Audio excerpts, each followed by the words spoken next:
Good morning, students. Now let's continue our chapter and we'll start introduction of asanas, pranayam, meditation, and yogic kriyas. First of all, we'll see what is the meaning of asana. According to Patanjali, asan means स्थिरम सुखम आसनम. इसका क्या अर्थ हुआ बेटा, है ना? पतंजलि के अनुसार आसन का अर्थ है स्थिर, सुख और आसन. That position which is comfortable and study, है ना? जिस पोजीशन में आप कंफर्टेबल हो, जिस पोजीशन में आपको आराम मिलता है, उसको हम आसन बोलते हैं.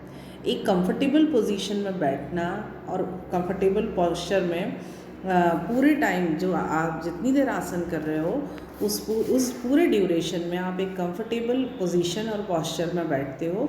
That is called asana. It is the state of body in which it may be kept easily. Okay, the ability to sit comfortably for an extended period of time in any position is called asana. Body is kept in various positions in such a way that the activities of organs and glands of body become more efficient and finally improve the health of mind and body.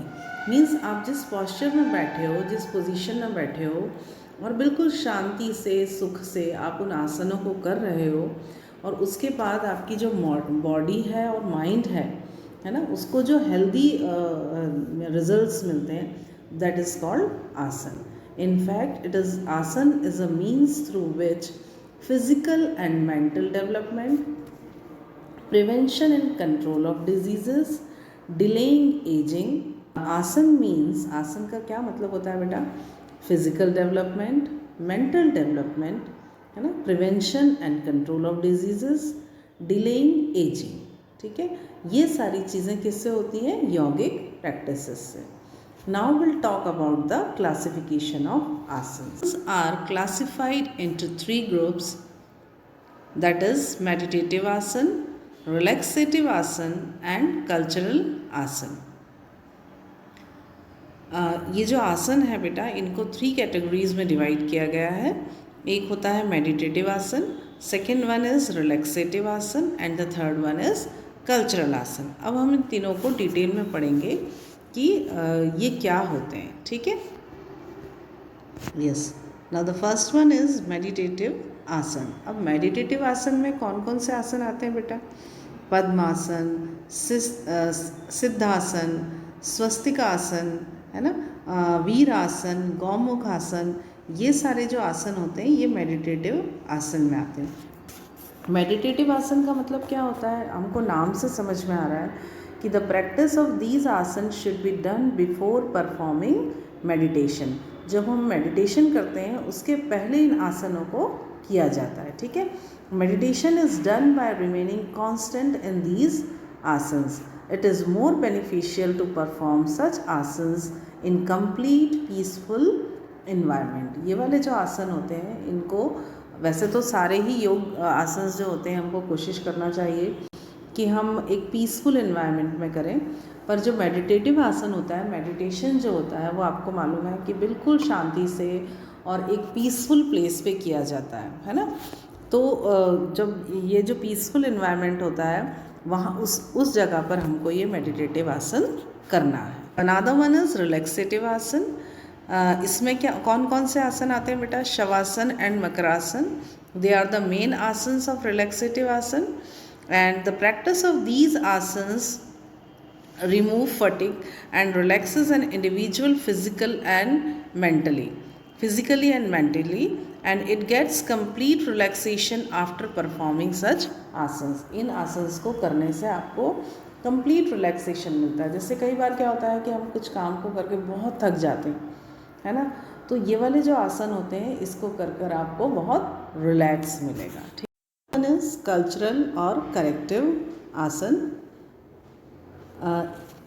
इसमें कौन कौन से आसन आते हैं बेटा? इसमें आता है शीर्षासन, सर्वांगासन, मत्स्यासन, हलासन, भुजंगासन, धनुरासन, वज्रासन, पश्चिमोत्तानासन, मयूरासन, गौराक्षासन और मंडूकासन, ठीक है, मंडूकासन। तो ये जो आसन होते हैं ये कल्चरल और करेक्टिव आसन्स में आते हैं, और भी बहुत सारे आसन्स हैं, है ना।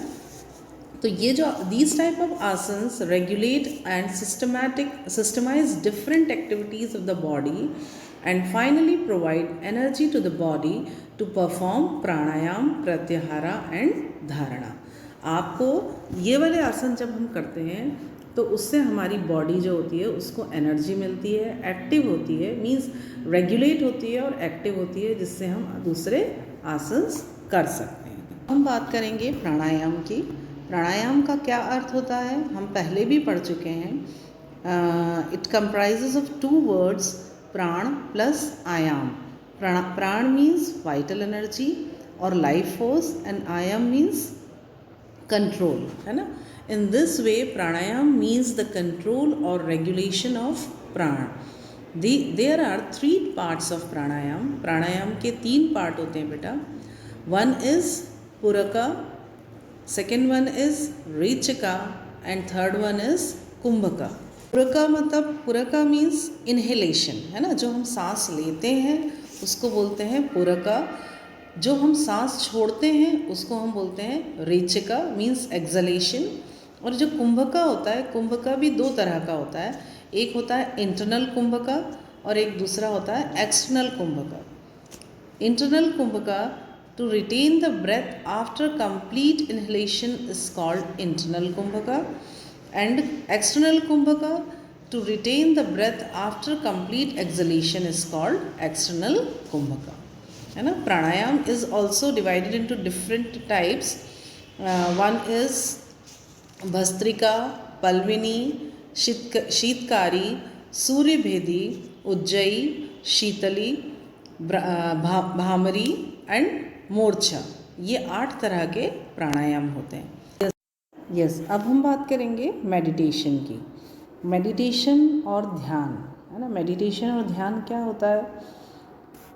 This is the prior stage of समाधि, ठीक है। ध्यान is the process of complete stability of mind. जब अपने माइंड को हम कंप्लीटली स्टेबल कर कर, बिल्कुल सारी बाहर की जो चीज़ें होती हैं उनको छोड़कर, उनके जो हमारे आसपास हो रहा है वो सारी चीज़ें अपने दिमाग से निकाल कर हम जो एक कंसंट्रेशन की पोजीशन में आते हैं, दैट इज़ कॉल्ड ध्यान, ठीक है। द कंसंट्रेशन ऑफ चित्त on an impulse without any divergence is called ध्यान। मीन्स आप जब ध्यान कर रहे हो तो आपका जो मन है, आपका जो दिमाग है, वो कहाँ लगा होना चाहिए? सिर्फ अपने आप में। मीन्स आपको सिर्फ अपने बारे में सोचना है, या आप जिस स्पिरिचुअल पार को मानते हो उस स्पिरिचुअल पार के बारे में सोचना है, और आसपास आपके क्या हो रहा है वो सारी चीज़ें हमको छोड़ देना है। And this stage is called the ध्यान। when perception starts directly is called real ध्यान अवस्था। The way in which we can see an object directly in front of our eyes, in the same way, if we are able to clarify the subtle perception of mind in front of our internal eyes। जो ध्यान की position होती है बेटा, to clarify the subtle perception into the sight of mind, ठीक है। जैसे for example अगर हम बात करें तो जैसे suppose by naming the trees, plants, fruits and flower, it is set to clearly by imagination only. Students, actually जो ध्यान है ये कोई प्रैक्टिस नहीं होती है, ये एक स्टेज होती है जो हमको स्टेबिलिटी से आती है ना। हम जब अपना माइंड की प्योरिटी रखते हैं, जब अपने मन की प्योरिटी रखते हैं और बिल्कुल शांत मन से, है ना, एग्रेशन को छोड़कर और बिल्कुल शांत मन से जब हम अपने बारे में सोचते हैं और सिर्फ अच्छी बातों के बारे में सोचते हैं, दैट इज़ कॉल्ड ध्यान।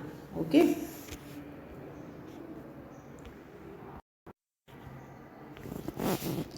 Yes students, now will talk about the सत्कर्म, है ना। अब सत्कर्म और शुद्धि क्रिया, ये क्या होता है? शुद्धि क्रिया का अर्थ होता है बेटा, not only the physical purity is called the शुद्धि क्रिया। शुद्धि क्रिया means the cleanliness of physical as well as mental, है ना। हमने पहले भी पढ़ा है कि जो हमारा फिज़िकल क्लीनिंग है उसके साथ साथ हमारी मेंटल क्लीनिंग बहुत ज़रूरी है। हमारा जो मन होता है, हमारा जो दिमाग होता है, उसको साफ़ रखना ज़्यादा ज़रूरी होता है। ठीक है ना बेटा? आप कितने भी अच्छे से अपनी बॉडी को क्लीन कर लो, लेकिन अगर आपके मन में गंदे विचार हैं, गलत बातें हैं, आपके दिमाग में गलत चीज़ें चल रही हैं, तो आप उसको ये नहीं बोल सकते कि आप जो है प्योरिटी, आपकी बॉडी में प्योरिटी है ना? तो शुद्धि क्रिया क्या होती है? शुद्धि क्रिया का अर्थ होता है physical as well as mental cleanliness. Okay, the cleanliness of internal organs of our body can be done by 6 actions, और सत्कर्म और शुद्धि क्रिया are very essential for maintaining the health of our body. कई बार क्या होता है कि हम ऐसा सोचते हैं कि हम हमारी बॉडी अच्छी है, हम बहुत ध्यान रखते हैं, अच्छे से नहाते हैं, बॉडी को पूरा क्लीन रखते हैं, नेल्स अपने प्रॉपर कट करते हैं। They are also very essential part of our life, but still they ये जो दोनों हैं physical and mental cleanliness, they both are the ये जो एक दूसरे के पूरक होते हैं, है ना? ये अकेले कुछ नहीं हो सकता। मीन्स अपन सोचें कि अगर हम फिज़िकली क्लीन हैं तो हम हेल्दी रहेंगे, और मेंटली अगर हम क्लीन नहीं हैं तो उससे काम चल जाएगा, ऐसा नहीं होता है बेटा। फिज़िकली और मेंटली हमको दोनों ही क्लीनलीनेस का ध्यान रखना है, तभी हम हेल्दी रहते हैं। अगर आपके मन में गंदे विचार हैं, गलत बातें हैं, तो आप कैसे हेल्दी रह सकते हो? ओके, तो फिज़िकल क्लीनलीनेस के लिए 6 क्रियाज हैं, उनके नाम हैं। फर्स्ट वन इज़ नेति, second one is dhoti, third one Basti, fourth नौली, 5 कपाल भाती, एंड 6th वन इज़ त्रटका। ठीक है, ये 6 क्रियाज होती हैं जो कि जो लोग शुद्धि करते हैं, मतलब बॉडी की शुद्धि करते हैं, वो इन क्रियाज की हेल्प से करते हैं। ओके, अब हम बात करेंगे कंसंट्रेशन की, है ना? Next topic is yoga for concentration and related asanas. इसमें जो आसन हैं उनके बारे में भी हम इसमें डिस्कस करेंगे। Concentration word you all know बेटा, what is the meaning of concentration? It is one's power of focusing or attention on something. It is an important part of one's life that enables us to perform well in all that we do. Okay, yoga by its nature is said to be a great means to improve concentration. आपको सबको मालूम है कि concentration कितना important होता है।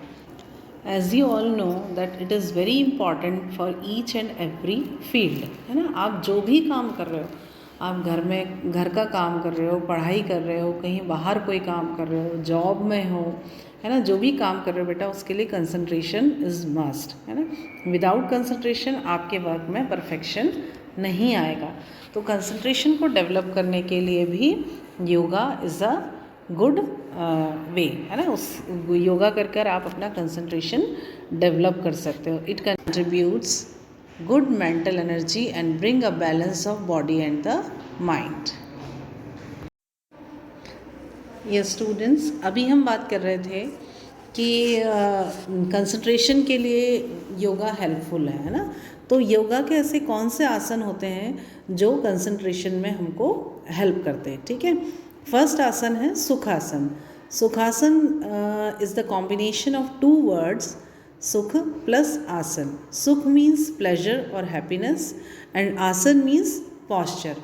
तो आप अपनी कंफर्टेबल और हैप्पी पोजीशन में, जो भी आपकी पोजीशन में बैठकर आप आसन करते हो, दैट इज़ कॉल्ड सुखासन, है ना? इसमें हमको क्या करना है? लेग्स को, मतलब पद्मासन लगाकर आपको बैठना है, बिल्कुल स्ट्रेट, हाथों को जो बिल्कुल स्ट्रेट रखकर नीज़ के ऊपर रखना है, पंजों को, है ना? और आपकी नेक भी स्ट्रेट, और अपना जो माइंड है बिल्कुल कूल और काम रख के हमको इस पोजीशन में बैठना है। ठीक है, इसके क्या बेनिफिट्स हैं? Meditation, it is a good meditation posture, it improves concentration, increases the glandular functioning, it improves leg strength and flexibility, then it cures arthritis and knock knees, it calms the mind, it improves posture, it reduces stress and anxiety and strengthens the backbone. ठीक है, और अगर आपको knee injury है तो फिर इस आसन को हमको नहीं करना होता है, ठीक है। Next one is tadasana.